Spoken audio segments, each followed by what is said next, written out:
protect the county, there's legal stuff city's gotta have. Yeah.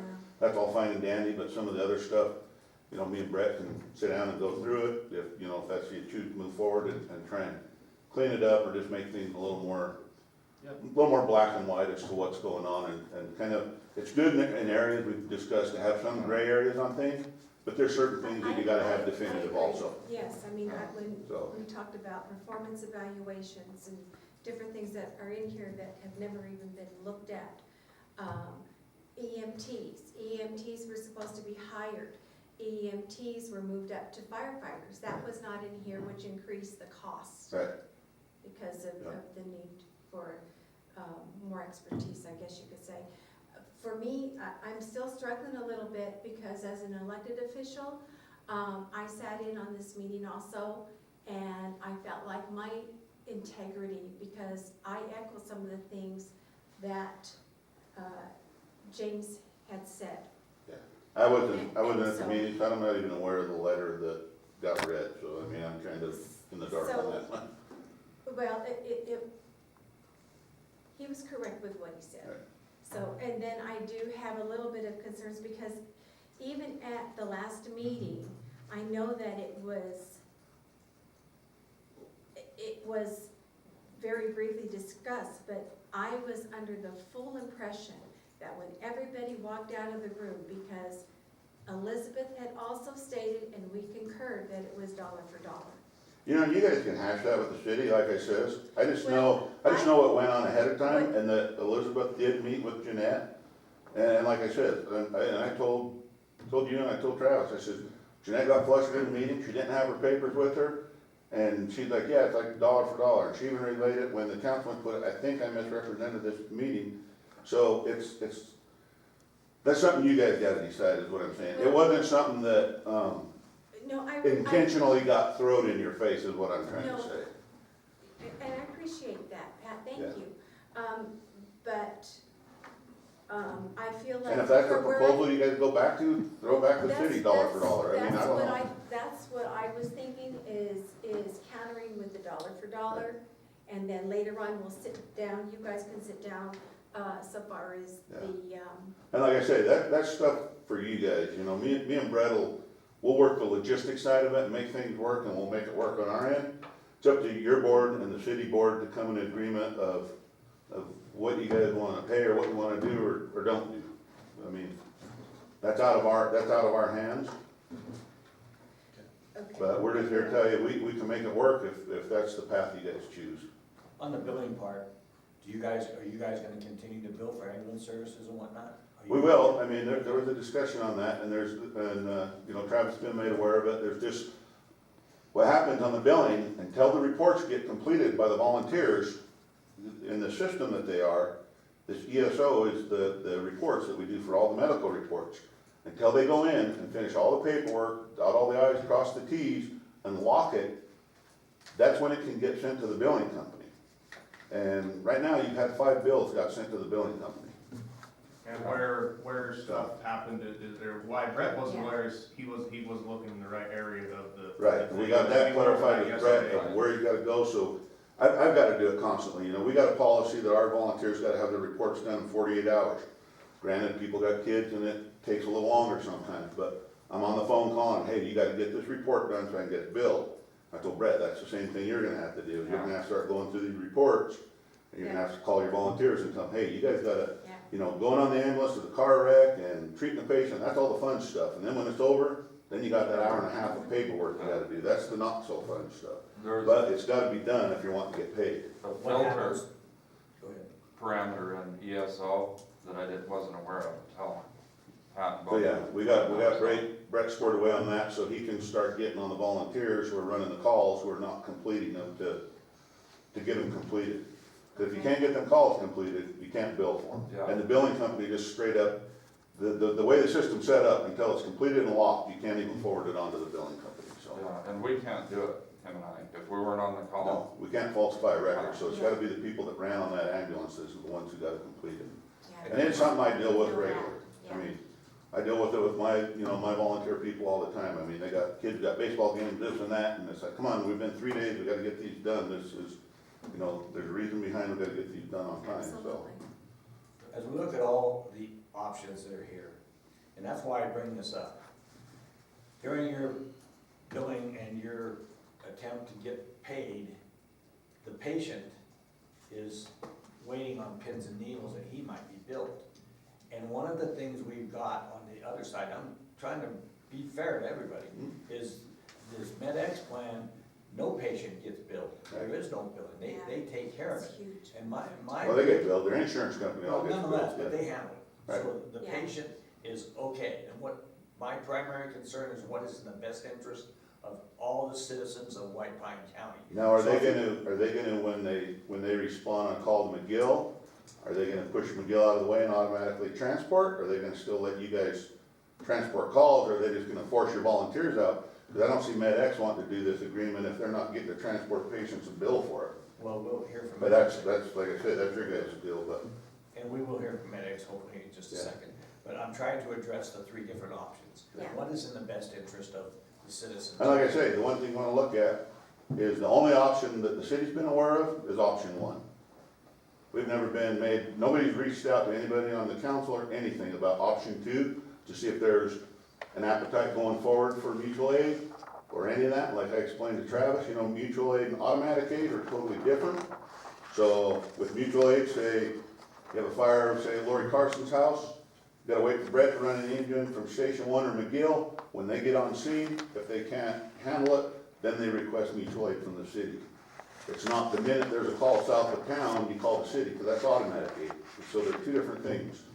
So Yeah, that's one thing you wanna consider also. And if I'm not mistaken, you correct me if I'm wrong.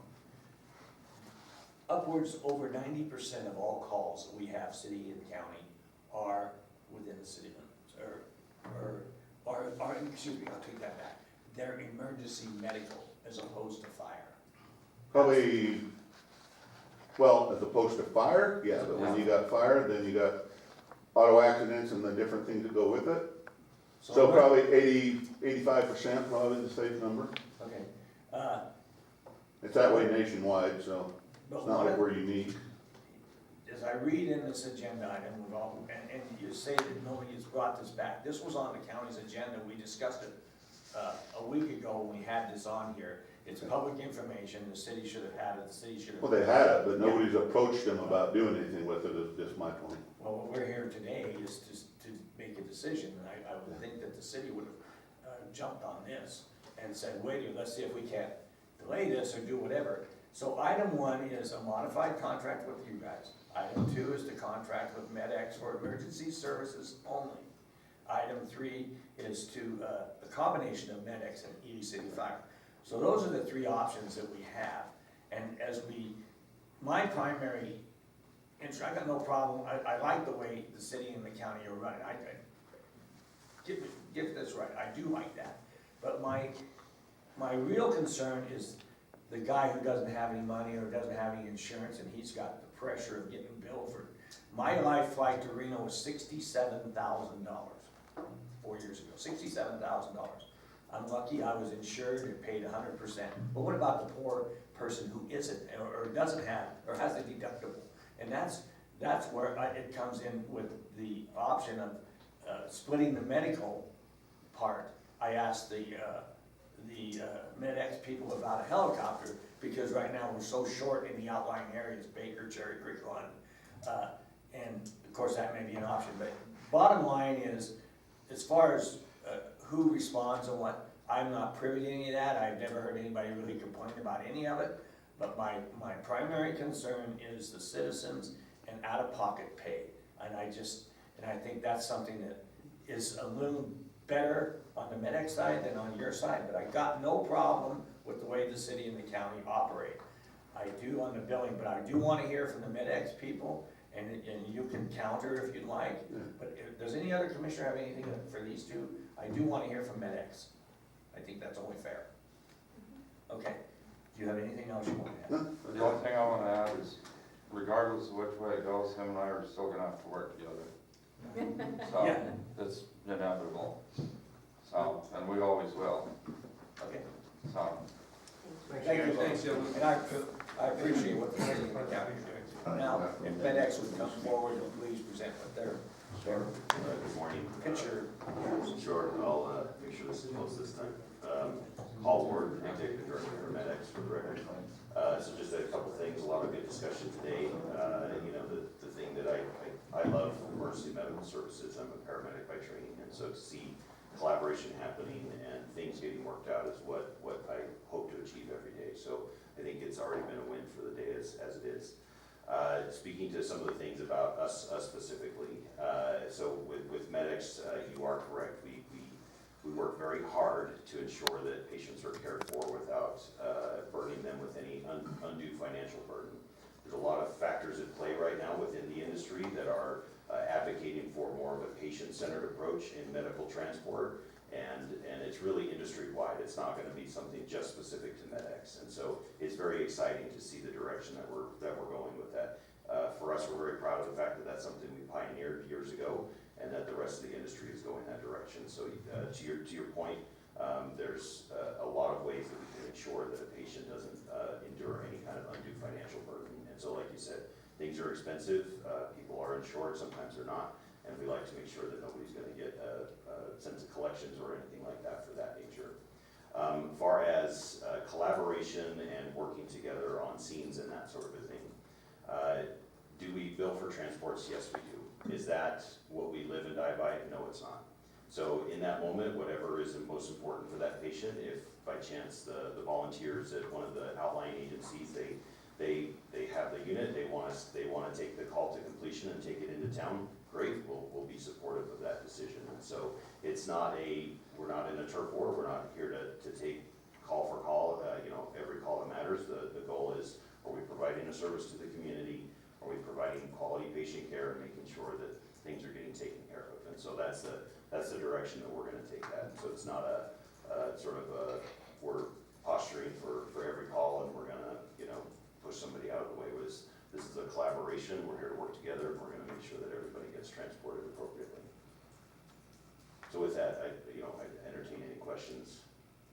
If there was a call down in 318, and would you guys go on every call for, let's say there's not a accident, so automatically there's probably something here. Would you go on every call, or do you wait for the city or the county to call you and say, come on, we need you? So What's going on? forgive me, is that within the county? Yes.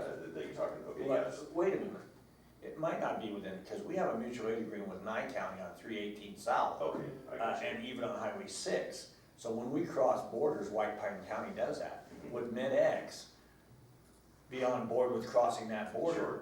Yeah, so that's a great question, because you can see how boundaries can really cause some confusion in a lot of things. And I think to draw from an example of something that we're already currently doing, we have the ambulance in Wells.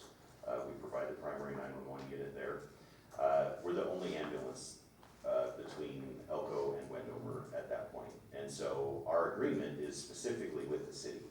Now, it is well recognized by all the parties involved. It is in the best interest of the community for us to respond to anything that we're called to in that area, because we're the ambulance. And so we don't want to see another ambulance drive by our ambulance to respond to the call. So to your point, we'll respond to the best interest of the community as kind of directed by everybody involved. Well, that really opens my mind, because I don't want to hear a call is at 318 out by Sunnyside, and MedX says, that's not our territory, we're not going out there, and then all of a sudden you've got something laying out there, and then the city or the county has to respond. We need the territory, and I say territory, White Pine County certainly, but we have agreements with Elko County towards Wendover on Highway 50, we have agreements with Nye County on Highway 6, Lincoln County on 93 and 318. But we need assurances that when there's a call, it don't make a difference. If we agree to go to MedX for the support of the Ely and White Pine County, we need assurances that you're going to go to 318. I mean, I think that opens up a whole new window, because I understand the legal part, we can't fly into Nye County or we can't fly here. But what does it do? We're trying to make this right and make the city and the county and everybody right. And I'm really not trying to be long-winded. I got a bunch of questions on this deal. I want to make sure I make the right vote here, or the right decision. And I like MedX because of your equipment, you're qualified candidates, you have EMT, and all, that's what you do. I know that the city and the county have EMTs and they have firefighters and combination EMT firefighters, I understand all that. But where do we draw, I mean, I just see this could open up a can of worms as far as legally. So if I can just comment briefly, I think what Paul was being sensitive to, correct me if I'm wrong, when he asked that question about was that in the county, I think the purpose of that question was that the answer wasn't going to be he's going to encroach on the city's, you know, purview. Was that what you're, so he was saying, what was the area you were talking about in the city in which, you know, the city has the right to respond and call in mutual aid if they need it? Or was it in the outlying areas? I think, I mean, the fact that they're already working in wells and everything, I think they're certainly willing to go outside of the county, you know, pursuant to our mutual aid agreements that we have with other counties. Thanks for that, because that involves MedX in the city. Okay, And also the park, the national park, out that way too. I've got a question. One of the appealing things about your proposal is the no balance billing. You accept what the insurance. The thing I'm curious about is we've got, there's a pretty big sector in our community that kind of falls between the cracks. They don't have insurance, but they make too much money for Medicaid. They have no insurance whatsoever. If you transport one of them and they have no insurance, that's not an automatic freebie though, right? You are going to bill them. We work with them to make sure they're not gonna be billed anything that they're not gonna be able to handle. And so we do our best to make sure they're not gonna get a bill, and do what we can with them. But you are correct, we're doing that in Elko, we're doing that for the people in wells that we transport. You know, nobody's gonna get sent to collections, nobody's gonna get transported, and in that moment, you know, I don't have insurance, that's not gonna be a worry on their mind. That's good to hear. Does anyone else on the commission have anything? I think we've discussed this both last meeting and this meeting, right? Like, go ahead, Fred. Yeah, I mean, you know, whatever way this goes, you know, I'm not like gonna be anti either way, of course. I guess as my chief concern is what Pat brought up was that there's that 15%. And that's what really puts me over to going with the city is that 15%, you know, if we don't, you know, mutual aid or whatever we do, if we do go with MedX, it's that 15% is we don't, you know, the volunteers, you know, are gonna do their best and are great folks. But I think, to me, I really feel comfortable that, okay, I know that was 15% of calls that involve fire or an apparatus of such, that those are, you know, that there are paid and trained staff that will be backing up, you know, our volunteers on that. I had a real hard time letting that 15% not fall through the cracks, but not be served as well as it is now. And that's where I come. I think, you know, things are working good with the city. Yes, you have this other bucket of the political side, which, you know, we can discuss if we want to go forward as is or toss it back at the dollar for dollar, you know, either way. But that's where I tend to, you know, go be on the city side. Is just that 15% does give me a little pause. What, do you think it wouldn't be, I want to know, if you can be more specific. Yeah, What so- do you think will happen? Okay, so for example, we'll just use your house as an example, Ken. Okay. Something, okay, we go mutual aid. I wish I had my pawns back. So then, you know, a volunteer has to respond out of McGill or Station 1, go all the way through Ely, right past the city's fire station, and then they have to get on scene to do, you know, to assess what's going on, and then they would have to call the city. So we're talking another, you know, 10, 15, 20 minutes, who knows what, before your property would be getting serviced on a fire. Specific Whereas in the agreement now, they'd just be automatically Whereas rolled out. right now, they would roll out and be at your house 15, 20 minutes earlier than the contract. And maybe I'm making a mistake because I, in my mind, as the right thing to do with the citizens, I'm automatically thinking that can be worked out. I mean, from all my discussions, it's hard economically to make it where it's an automatic on the fire side. At least that's what. We looked at the 75,000. Well, once again, your automatic aid versus mutual aid, and none of those have been, you know, so if we go with MedX today, and then, you know, the city's gonna have to be a part of 2 and 3, and we're back to, you know, having these, you know, same political things. Yeah, it's back to that, what made it financially viable for them was being able to run the ambulance stuff.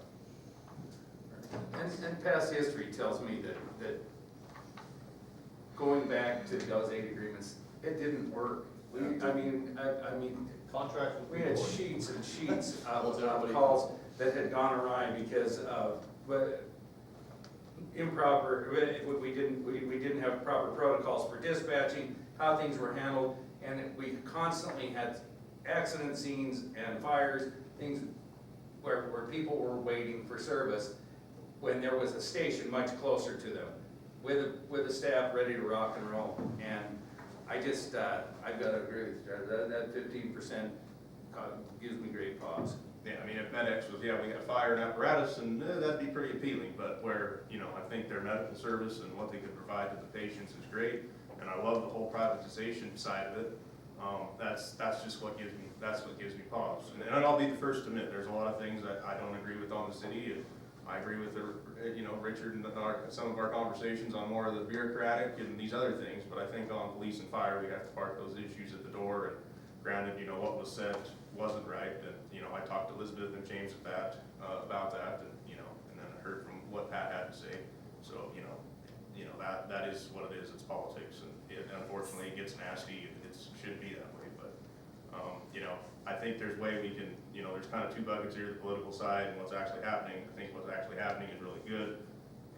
We can figure out, whatever if we wanna, whatever on the money side, we can make that motion here today or what. That's where I come down to it. And like I said, I think there's positives and negatives to both sides of it, so I'm not, 100% one way or zero the other, but that's, 15%, like I said, is where it comes down to me, is that gives me pause with going the other direction. Where I'm having a little bit of heartburn, that probably could be easily resolved. If we renew this contract with the city and leave things as is, I'd like to see some kind of amendment to the contract to stop us from being in this position again. What do I mean by that? I mean, we had a contract for much longer than right now. And all of a sudden, 2 years into it, they want to come back and say, we want more money. Now, I think it's reasonable to put into contracts to say, come back and say, this is costing us way more than we thought, and we'd like to renegotiate. But I'd like to stop us from, okay, we gave them more money, we renewed, and then 2 years later, again, here we are, yeah, we're gonna cancel the contract unless you give us more. I don't want to play this game. I want a contract, serve the people, and be done with it. And I can speak to part of, just what I heard from Pat and the city's perspective is, when they opened this up, it was COVID and the call volume wasn't coming in like we had anticipated. And then as that rolled on, things obviously looked a lot better. So that just saying from the other side of the fence, that's what I heard. To be clear though, the city's Yes. position did not change. That was said in the negotiations, that, hey, look, when we first decided to cancel this contract, we thought the sky was falling. Turns out the sky's not falling. But they never said, you know what, we're good, we'll withdraw, Right. or have a motion to reinstate. That, they stuck to their guns about asking for more money. You heard I agree that was probably the initial concern, but that didn't change behavior in any way as information changed. So I guess I would be fine moving forward with this if, if I was gonna make a motion on that, it would probably include, our DA and the city attorney maybe working out some language to, I guess, make it more difficult to cancel the contract? Is that? We can do that, we Let's just can, not make it so that we can, either side gets to decide to cancel for no reason. No, this is a contract, and unless there's this material breach, or a financial emergency, there's no reason. Don't sign the contract if you don't think you can do it. yeah. Well, so the problem with the financial emergency is as defined by whom? Right. So we can put language, right now there's language in, that allows the city and the county to come together yearly, talk about, negotiating any changes that may need to be negotiated without putting the actual contract in jeopardy. That's currently in the current contract, and we can certainly leave that language. What we can take out is is any termination outside of material breach, if, you know, the council decides that. I'm sorry, no, I really would like to see us look at, the different types of aids in regards to an aid agreement. And I also would like to, you know, on the fire side, I think that we need to look at that a little bit more too. Shane? If it's possible, this is Dr. Vitale, if I have a couple questions on the medical record. Yeah, we're gonna get you a little louder. Go ahead, state your name and who you are, who you're with. Sure, I'm Dr. Vitale. I'm the medical director for the county and for the city, EMS. So I have a couple of questions here. One is I'm concerned because right now we have a pretty convoluted situation with the county and the city. Now you're going to add a third entity into this, and it's going to make it even more convoluted.